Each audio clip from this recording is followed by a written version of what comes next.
You are listening to an Art Media podcast. Yonatan, what's your number this week? So it's an easy one this week. It's 20, the number that really says it all. 20 hostages abducted from their homes, living for more than 700 days under terrorists, captivity underground are back home. As of yesterday, we can see it and it's real. So that's my number. Well, I'm going to copy you.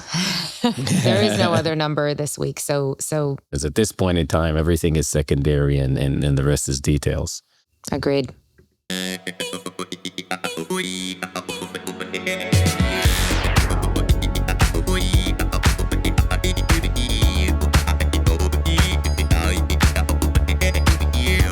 Okay, it is 7 a.m. in Washington, D.C. It is 1 p.m. here in Switzerland when I'm on the road again. As we said, really, all of our collective attention this week is on the return of the hostages. But obviously, a lot to be said about the days ahead.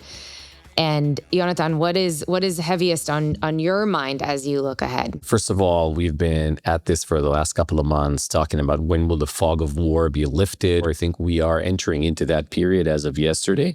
It doesn't mean the war is over. I think it's war. We're going to talk about it today. What are we going to look for over the next couple of months to sort of assess where we stand in terms of recovery of the economy, growth, and prospects of broader peace. I think the second piece is, and I'm really focused on that, at Israel, we are substituting a set of challenges that we fought bravely and, in a successful way with the Shiite crescents, the Hezbollah, the Syria, Hamas, and Iran. We have just replaced them with new sets of problems, so we can't lean back, much like what Ben Gurion did in 1947. As soon as the British mandate ended, he didn't just sit and scratch his scalp and said, okay, the British are gone, what am I going to do? So I think it calls for, leaning forward, for a very aggressive introspection into the Israeli society, into what's broken, and moving forward. And I think, for me, another kind of nice sign to wrap up yesterday was Yoel Mokir, one of Israel's most prominent professors in economics, winning the Nobel Prize. So, I see that as another kind of good sign into the path we're taking. A bright spot for sure. And given everything you just said, given this week's news, today's episode is going to be a little bit different. We're going to take a look at a lot of what we just touched on, what the winding down of the war hopefully could mean for Israel's economy. We've looked at so many signs, both the positives, the negatives, the kind of question marks over the last few months, and some of the resilience in the face of existential multiple threats. So what we'll focus on now is what happens next. This is going to be our long play. But of course, we couldn't put together an episode of What's Your Number without at least sharing an update on the Windex, the What's Your Number index that tracks the performance of publicly traded Israeli-based or founded companies. So let's quickly take a look at that first. On to the Windex. Yonatan, how has it been looking the last 2 weeks, I guess? Yeah, look, we're entering our fourth, since we haven't done weeklies because of the holidays, we're entering our fourth consecutive period in which Windex is in the green. It is, again, beating both NASDAQ and S&P, much like last time, to the tune of about 0.4% in the green. Both NASDAQ and S&P are down in the respective period, 1.77% and 1.6% accordingly. So Windex, again, reigns superior. We're seeing the VIA IPO sort of, looking steady, which is great. In our next episode, I'm going to add VIA to the Windex. And I think the biggest mover, which is really interesting, is Compugen this week. A 20-year veteran in the public markets. With a very successful series of clinical trials around ovarian cancer that drove the stock 25% up over the last couple of weeks. This is a very volatile stock, as a lot of biotech companies are. An interesting one for the week. And just to close on the Windex, the negatives the last couple of weeks were mostly on the D2C Israeli digitals, right? So those are the Wix, the Fiverr's, Lemonade, Oddity, and others. Fiverr down 5.45%, Wix 6.84%, Lemonade losing more than 10%.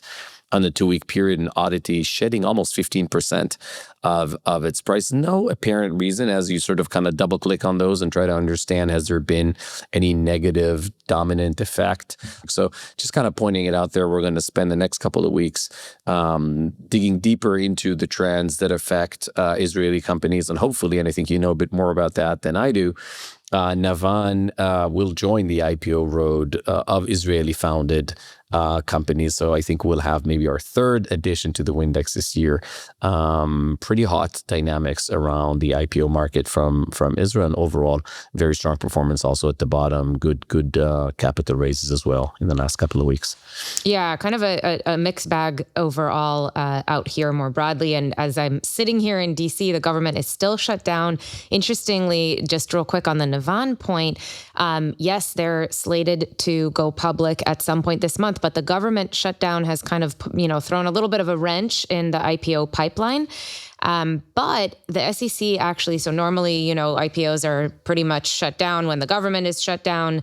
The process is halted, but the SEC actually came out with this little bit of a new track that helps, still keep the IPO pipeline on track, more or less, just a little bit delayed. So I am expecting that we will be able to add them to the Windex pretty soon. Don't worry, Yonatan.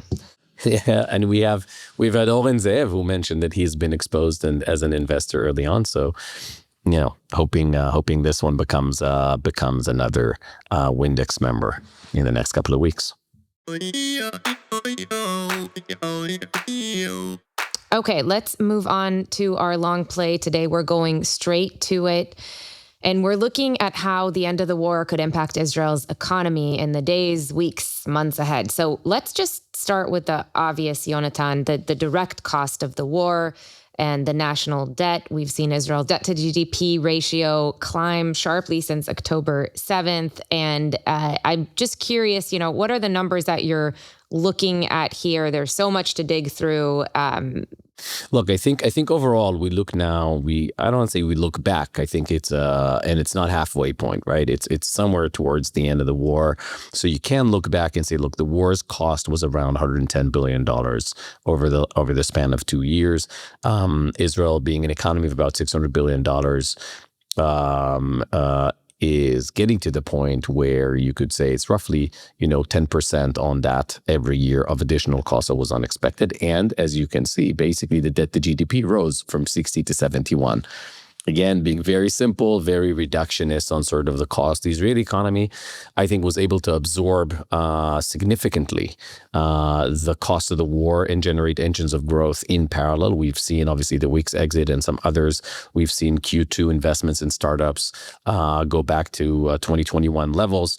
And I think you can tell by the last couple of weeks in Israel, I would say, since Prime Minister Netanyahu came back from the visit to the White House and the publication of the 21 points, that the public in Israel aligns with President Trump and provides him with very significant credibility, because I think the markets and the people sort of, assume this is going to happen. Everybody was yesterday kind of glued to the TV, and there was a lot of suspense, but there was a strong sense that once President Trump brought forward Indonesia, Qatar, Turkey, and others into the fold, this is going to happen.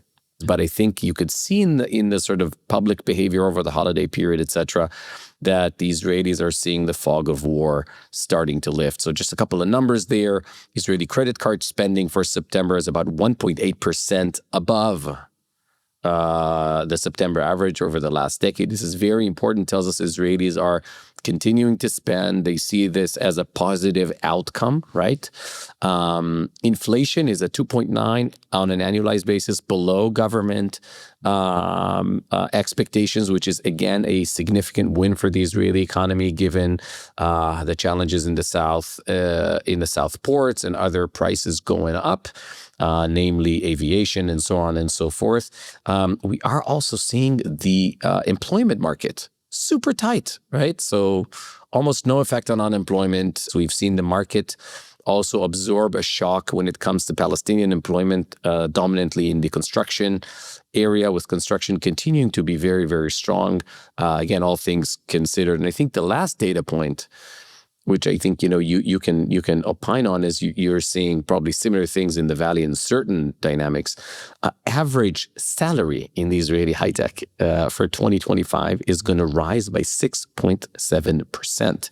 That, compounded by the strength of the shekel, makes it actually very hard for Israeli tech companies to recruit, and still we're seeing net zero unemployment in the tech industry, and actually a stronger demand. So higher salaries, right? Less dollars in shekel terms, less capacity to pay salaries, but still massive growth. So when you connect the dots of those just 3, 4, 5 figures they just kind of put up on the table, you understand that the coil is in its right place for significant growth over the next couple of years, assuming the fog of war is indeed lifted and we can look back at this. Let's go back to the labor market and what we're seeing there. I mean, part of the trend line now, I assume, will be thousands of reservists returning and re-entering the civilian workforce. What do you expect that will do to productivity? Obviously, some of them are returning to tech jobs, as you mentioned, and other companies, other parts of the economy of the workforce. But do you think that this will have any kind of significant impact? Look, I think, again, let's talk numbers, right? The Israeli labor market is about 4.5 million people at employment. The reservists are, call it, at a single point, are at 100,000 or 20,000 people at this point. It's not like in the beginning of the war when it was 300,000, more than 10% of the active workforce on the top, because most reservists are also on the top earners, right? This is the beauty of the Israeli solidarity, that the army and the reserve call is not just for those who sort of kind of don't have a job or trying to make ends meet. It's actually the elites that answer that call. I think we're not at that point anymore, so I don't see that as a significant piece impacting the labor market. I will say I think Israeli solidarity won big time over the last couple of years. There are a lot of Israelis, and I am strongly against that argue that Israel needs this is kind of a bad translation, the national therapy government, right? Memshelet haripui, that it's like Israeli society is sick or ill or whatnot. I actually think the exact opposite. I think we are a super healthy democracy. Throughout the war, you saw people who opposed the prime minister at hundreds of thousands, go out there and protest. You saw folks going to Miluim and then going back to protest as they were not in reserve service. You've seen through solidarity, I'm actually involved in quite a number of them, projects of social workers and psychologists helping folks go back from reserve service into, kind of active life. And so I'm not that concerned. I think the Israeli society, and again, this is actually for a bad reason. It's just because the war's protracted for so long. It's not like it ends and then everybody goes back. We've had the ability to kind of absorb over a long period of time. The areas I am worried about is the far north and their reintegration to where they live. I think they've seen, and in that context, maybe we should say a word about the possibility. We just saw the prime minister of Lebanon saying incredible things about the need for Lebanon to get into the kind of new rhythm of the Abraham Accords. So if that happens, I think the North would flourish. But absent significant political breakthroughs, diplomatic breakthroughs up north, also vis-a-vis Syria, it's going to be harder for those guys to go back home than it is for reservists nationwide to reintegrate into the workforce. Well, let's talk about, you brought up Abraham Accords, this whole question of Super Sparta and Athens, what are we, that has come up over the last few weeks. And I think is still obviously a very, very valid question. On the one hand, a lot of signs of optimism for the kind of return of the Abraham Accords, what happens next there. On the other hand, if you recall a few weeks back when we had Professor Netta Barak-Koren on, I was really struck by one of her remarks that she actually saw in kind of tracking the BDS movement as part of her work. She saw that during past ceasefires, this activity actually went up to try and isolate Israel and penalize Israel even more. So, a lot of kind of conflicting things here.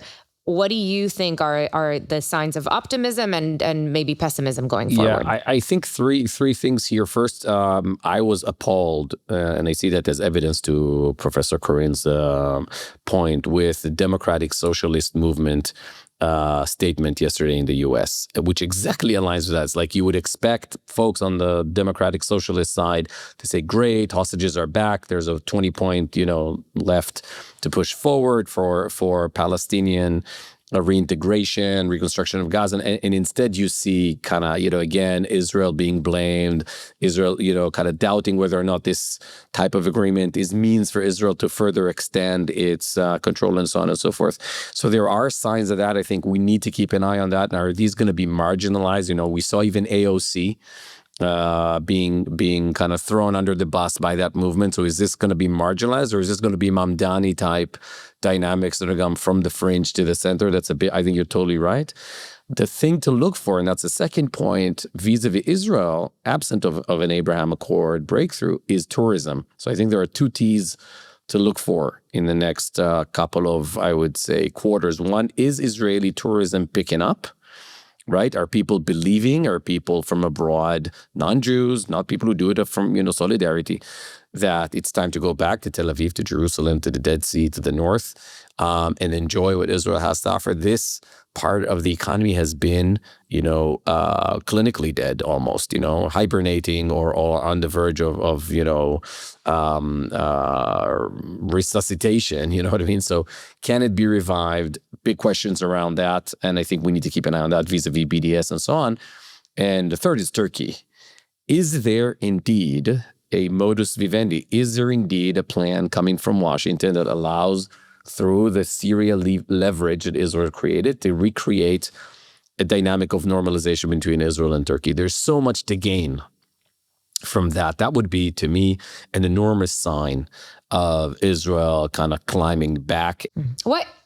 Well, yeah, what happened there? Do you know what the So we don't know. And I will not be surprised if for the next couple of days this will bounce back. I actually am familiar with some of the dynamics behind the stage. This is real. There are compelling reasons for both countries to engage in greater diplomatic openness. And I have a strong sense of, I wouldn't say certainty, but high probability that this will happen absent any, kind of deterioration on the ground vis-a-vis Hamas and so on. So I am actually a big believer. Listen, $1.5 trillion economy. We spoke about that in some of our recent dynamics, specifically after the President Prabowo's speech at the UN. I can tell you from my experience, having written some of those speeches for President Perez, UN speeches are not written without, just because a speechwriter and a president want to say something, they're diplomatically, brushed for scrutiny. So it was there because it was a message being sent to the leadership in Israel and to the region. The message was, Indonesia will not necessarily second itself to Saudi Arabia as it always has.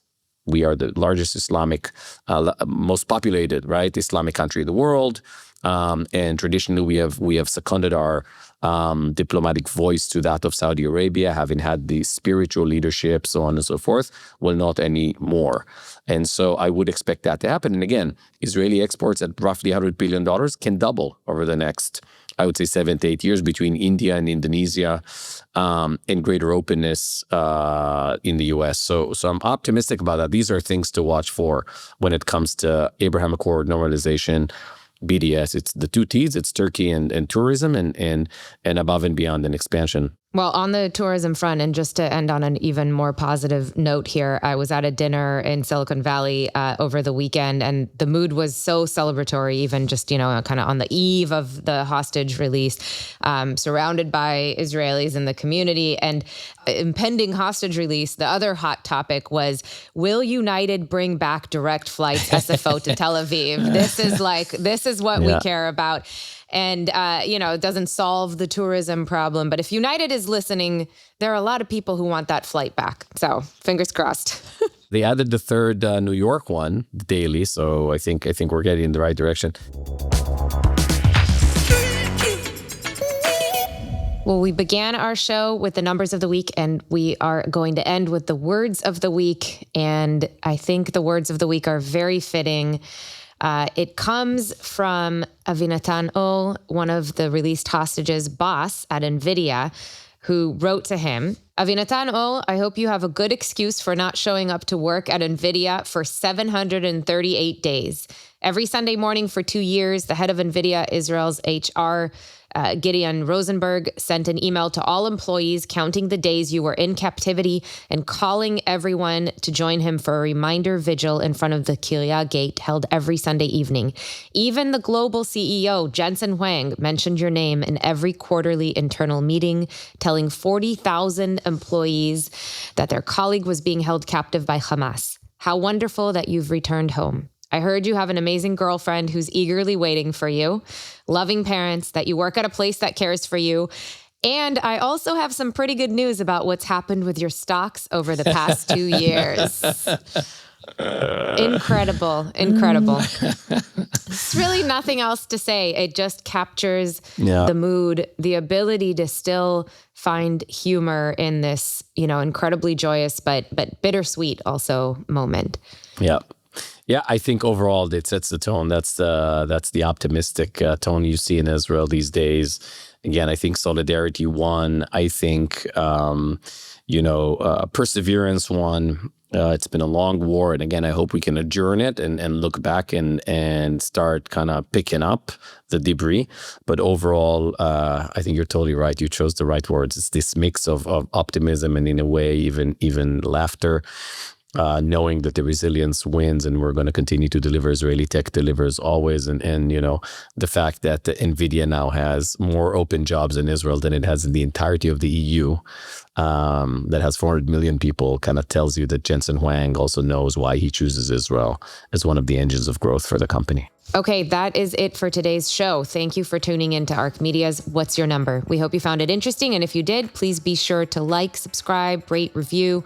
You know the drill. But most importantly, please share it with others who you think will find it interesting. And if you want to make suggestions or share your feedback, please reach out to us at whatsyournumber@arcmedia.org.